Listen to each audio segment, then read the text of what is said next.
ये वीडियो देखने के बाद जरूर इसको अपने मन से बनाना। क्वेश्चन क्या कहता है कि यदि ए और बी के बीच यह जीएम है then you find the value of N.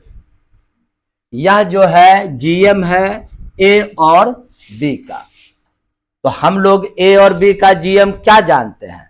Under root A into B, वह इक्वल हो जाएगा इसके। क्वेश्चन क्या कहता है कि जीएम ये है, इट मीन्स ये दोनों आपस में इक्वल है। अंडर रूट का मतलब क्या होता है? पावर हाफ, यानी ए और बी दोनों पर रूट है, स्क्वायर रूट, इट मीन्स ए पर भी पावर हाफ है और बी पर भी पावर हाफ है।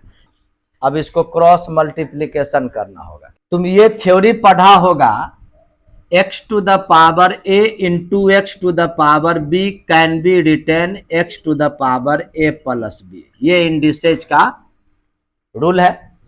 तो यहां जब प्लस होगा तो दोनों को बेस सेम करके पावर दोनों को लिखकर मल्टीप्लाई करते हैं।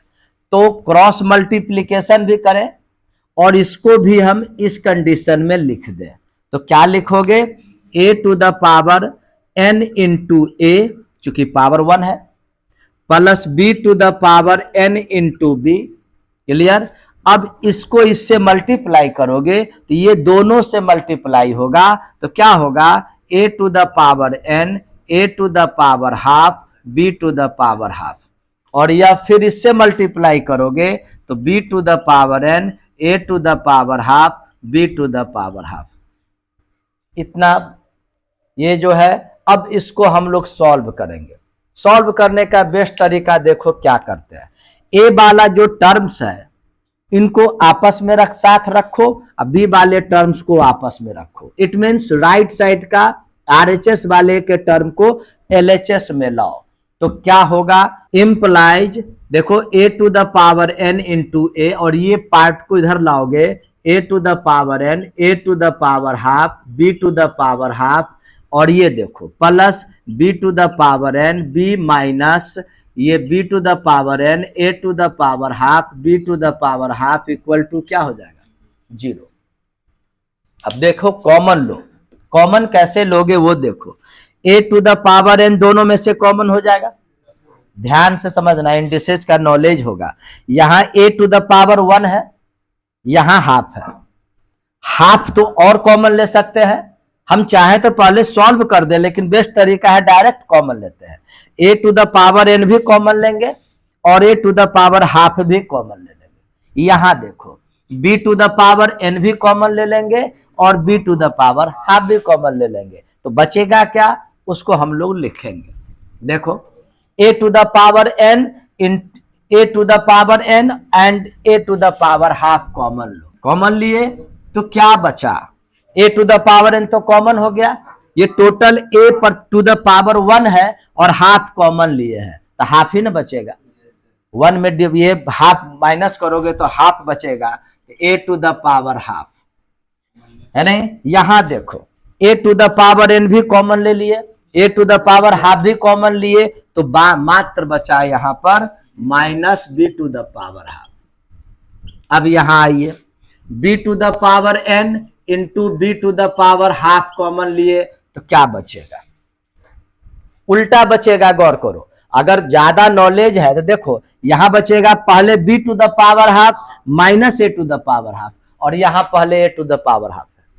तो क्या किया जाता है? स्टेप छोड़ने के लिए हम माइनस भी अगर कॉमन ले ले तो क्या होगा? अब माइनस वाला प्लस में आ जाएगा, अब प्लस वाला माइनस में आ जाएगा, जैसा ये है वैसा उधर भी हो जाएगा। तो चलिए अब माइनस जब कॉमन लिए तो माइनस वाला प्लस में लिखोगे, तो जब लिखोगे तो B to the power N common ले चुके हैं, B to the power half common ले चुके हैं, तो बचेगा A to the power 1/2 minus B to the power 1/2 equal to 0। अब आइए ये दोनों देखो सेम आ गया, तब इन दोनों को कॉमन लो। इन दोनों को कॉमन लोगे, A to the power half minus B to the power half अगर कॉमन लोगे तो बचेगा क्या? इसको प्लस भी कर दो, पावर एन और हाफ मिलकर क्या हो जाएगा? 2n प्लस हाफ होगा, 2n प्लस 2n +1/2। क्लियर है, समझ में आ रही है? एलसीएम वगैरह लिए n प्लस हाफ क्या होगा, n प्लस हाफ को अगर देखोगे, ये n प्लस हाफ को प्लस करोगे, 2 एलसीएम लोगे तो 2n प्लस 1 आएगा या नहीं? हम डायरेक्ट लिख देंगे। यहां भी देखोगे, यहां भी सेम चीज बचेगा, b to the power 2n plus 1/2 equal to 0। अब आइए, अब बेस्ट तरीका क्या है, ये दो फैक्टर आया, क्या यह 0 के इक्वल होगा? तो जी नहीं। क्यों नहीं होगा?